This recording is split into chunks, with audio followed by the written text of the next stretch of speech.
media. Before I take your question, we do have questions virtually, and I would please kindly ask General Peter to please take us through some of the questions that you've received. Thanks, General. Thank you, Lorenzo. The first question to the Minister is from Alex Mitchley, News 24. Minister, you state that the decline in rape cases reported is attributed to the SAPS upscaling its operations to trace GBV perpetrators, arresting serial sex offenders and rapists, and ongoing main dialogues with communities. Can you give us the statistics on the number of GBV perpetrators, serial sex offenders, and rapists arrested versus the previous quarter to prove this statement? Is it possible that reporting of rape cases has decreased because people have lost faith in the police's ability to do their jobs effectively? Additionally, do we know how many of these arrests translate into actual convictions? There is a second question, also to the Minister, from Alex, News 24. Minister, what is being done to curb the scourge of hitmen, specifically in KZN, where murder and gun violence is rife? Thank you. Thank you very much, General. Minister? Well, indeed, the question of when the sexual offense cases decrease is that the people have lost the trust and they're not reporting. But nobody has shown that on stats. Nobody has shown it has become the allegation. We would really love people to come up with those figures, to say these are the people that have not reported, that's why the numbers have decreased and all that. So it looks like the win in the decrease of the cases of sexual offense, including rape, you don't win it if you win it, you don't win it if you lose it. I will make a call. Please show us those stats. There are quite several things that have been done. One, the FCS has been really strengthened.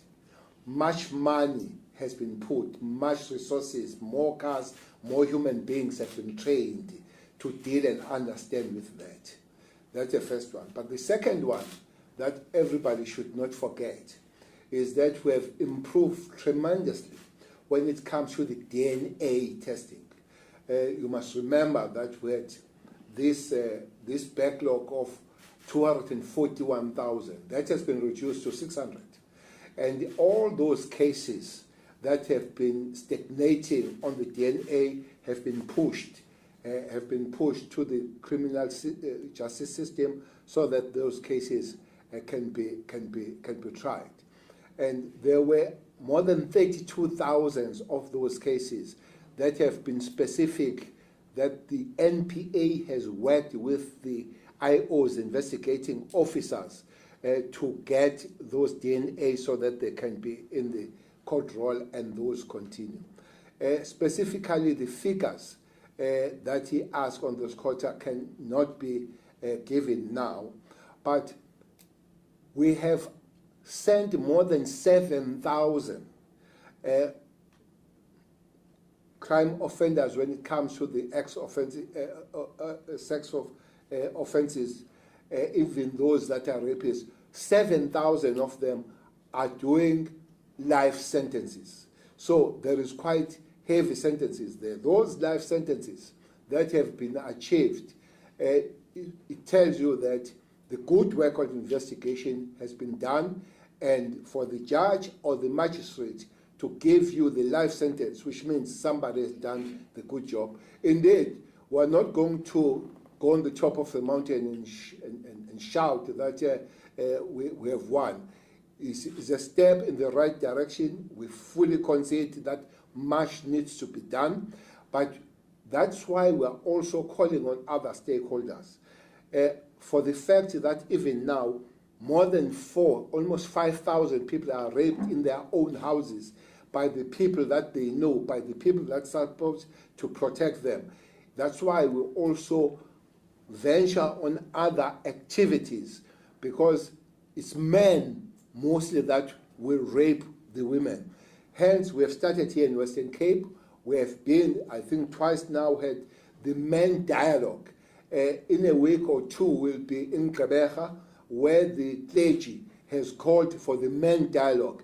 And we begin that talking and bringing communities on board, and those structures of community, special men, are beginning to pay off and giving us this green shoot.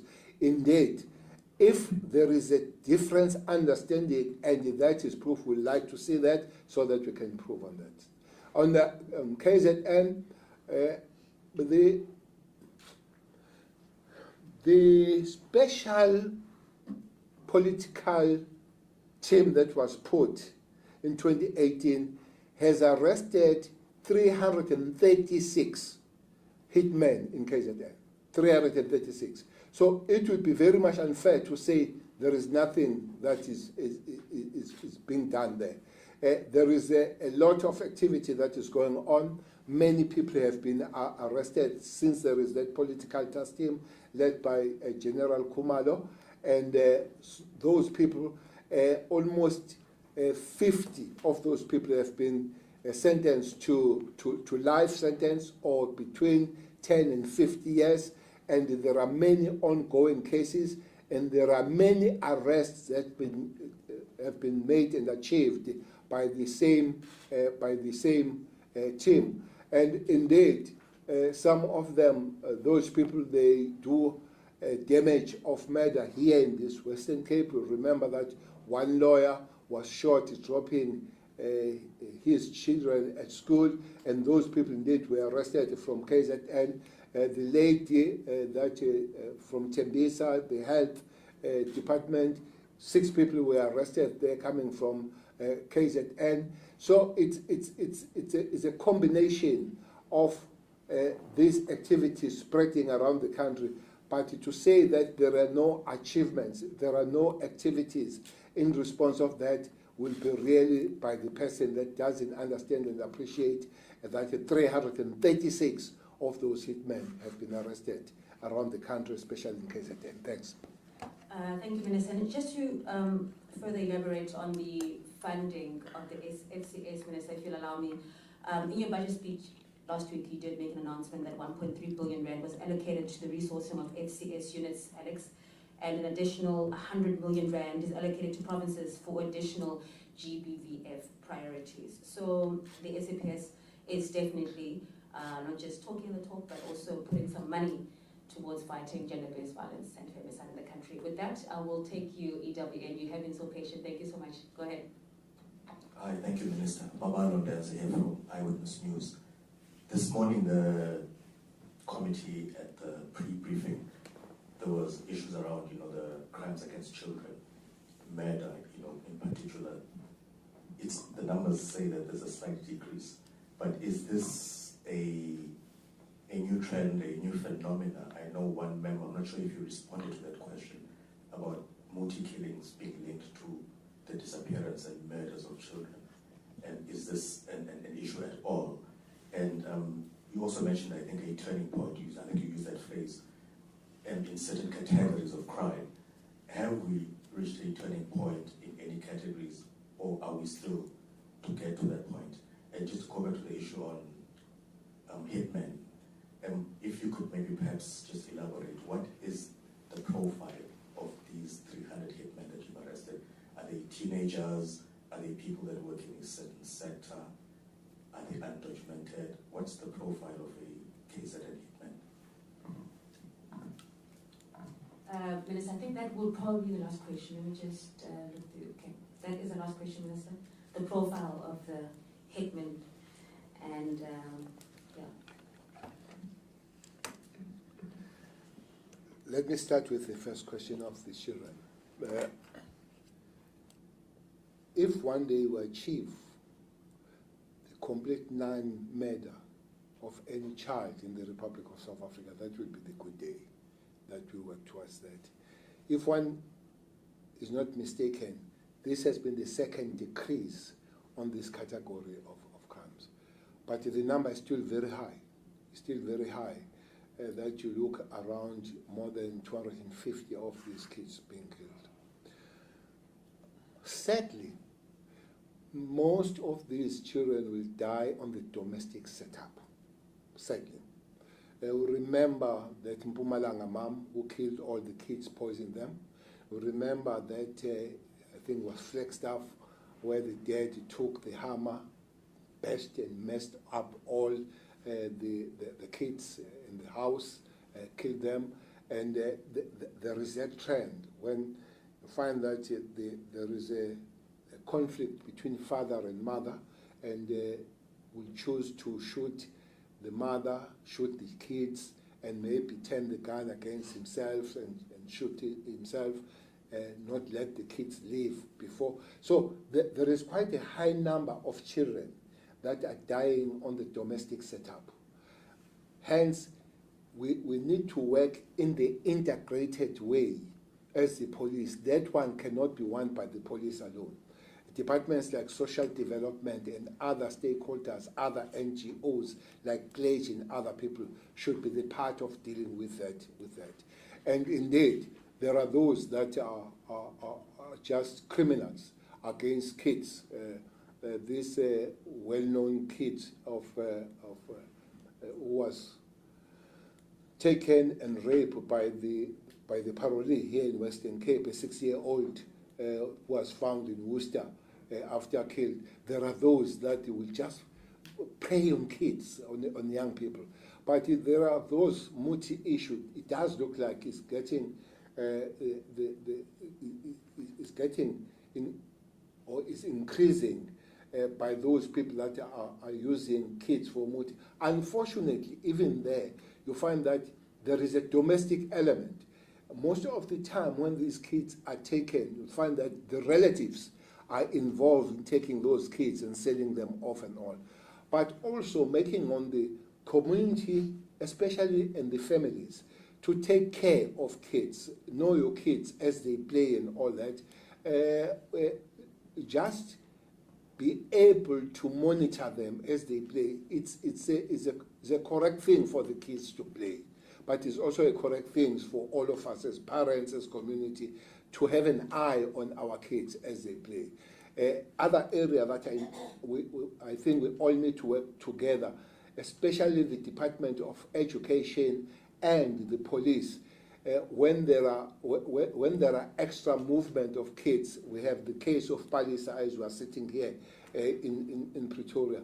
I think we need to work together to be able to monitor the movement of kids on the side of the education, on the side of the teachers, the school security, and the police as we are working on those matters. But also working with the kids themselves to be able, especially young boys, to be able to look around, and the young girls to look around to see if there are those things that you can. So it's a combination of all of us to work with those matters.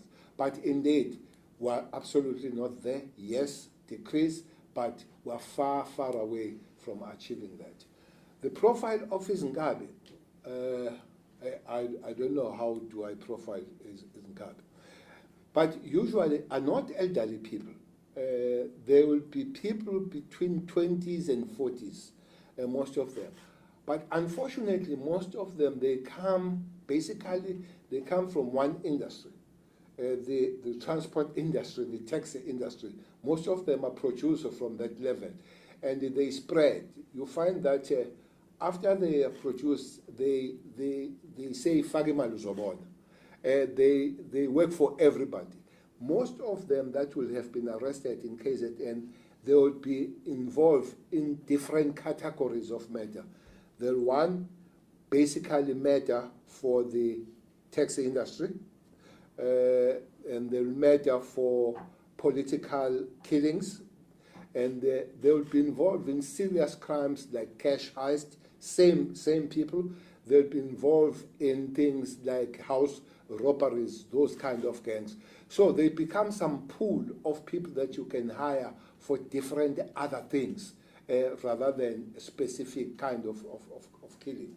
So their profile, their money making, they sometimes even boast when they say they don't care who they kill, they don't care about your face, they only care about their payment. So indeed they kill for money, and they become cold-blooded killers without any form of conscience when they do that, and they have no business of saving you, and they have only the business of making money out of that.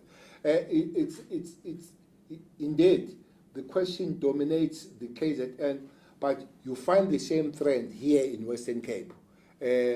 Western Cape, you literally find them from Cape Town, but most of them will find them from Offenvaba, Kala, those areas, Ngobo, rather than finding them there. There will be that link. There is a famous one here called Bara.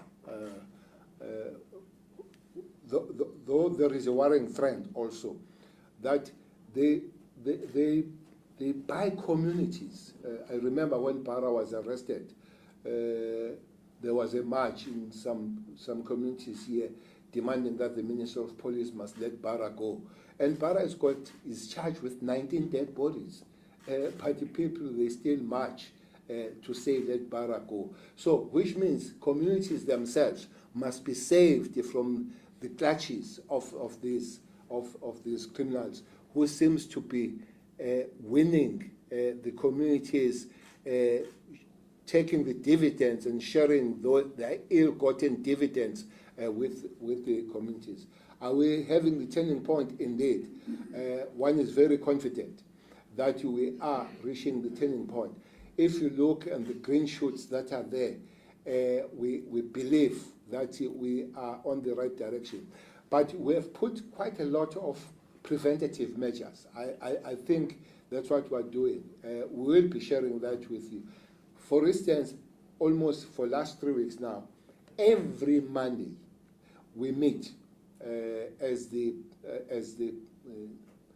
ministry, top management led by National Commissioner and all provincial commissioners to comb and see what have we done over the weekend.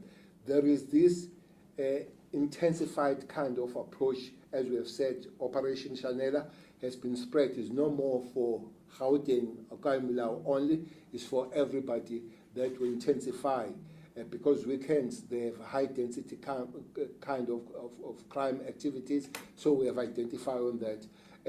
Doing some serious stuff, we have created tracking team so that those that are wanted, outstanding warrant of arrest are found, and all that type of thing. We have enhanced the finding of the illegal firearms, but we also intensify the visibility and saturation of streets in those areas where there is a high density of crime. So we believe that with the approach, the mobilization of community, as you have seen with the CPFs, working with them and having these dialogues with men and everybody, we believe that we're on the right direction to work hard to work on the reduction of crime, especially those crimes that are fear crimes when it comes to women, men, murder, rape, house breaking, house robberies, car hijack, and truck hijack, and all those. We believe will be reaching a success level. Thanks.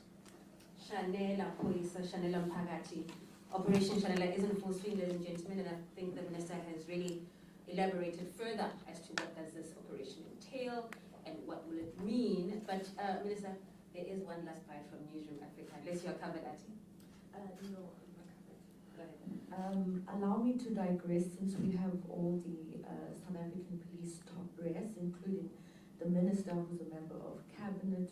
You might engage with your other counterparts in Cabinet, particularly the Minister of Foreign Affairs, and you did mention this morning that you work together, of course, with Interpol and the ICC. Here in the Western Cape, we have the Premier of the Western Cape, who is pushing for South Africa in the event that the President of Russia arrives in South Africa, that they effect an arrest. And he has come out to say vehemently that if he does set foot, that's President Vladimir Putin, if he does set foot in Cape Town, that as Cape Town authorities and certainly as the head of government in the Western Cape, they will effect an arrest. I'm just interested to find out what your comments are with respect to that kind of statement, and also your engagements with your counterparts in the Ministry of Foreign Affairs, and of course the work that South African police continue to do with Interpol as well as the ICC. Thank you. Thank you. Auntie Tibuche, that's for the Minister, please. Well, that statement is a buck eats the lion. That's a kind of a statement that you tell the people that the springbok will eat the lion. Premier's got nothing to do with that. Any other premier, they have got nothing to do with that. He has to help us. We are ready to work together dealing with the criminal situation here, and let high-flying stories fly there.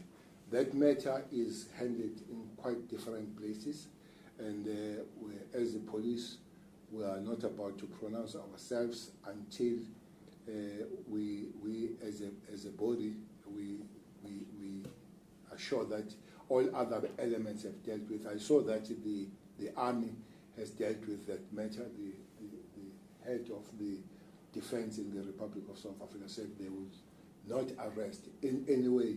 Is correct. Is not their mandate to arrest. That rests with the police.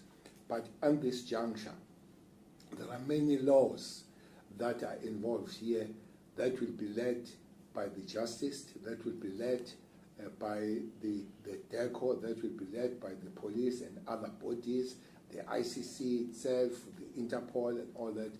And we have a breathing space going towards August, and soon we'll know, and soon we'll make an announcement. The Premier must cool off, must stay away from it. Thanks. Loud and clear, Minister. Thank you so much for that clarity. With that, this conference is being brought to a close. Thank you so much for coming through, ladies and gentlemen.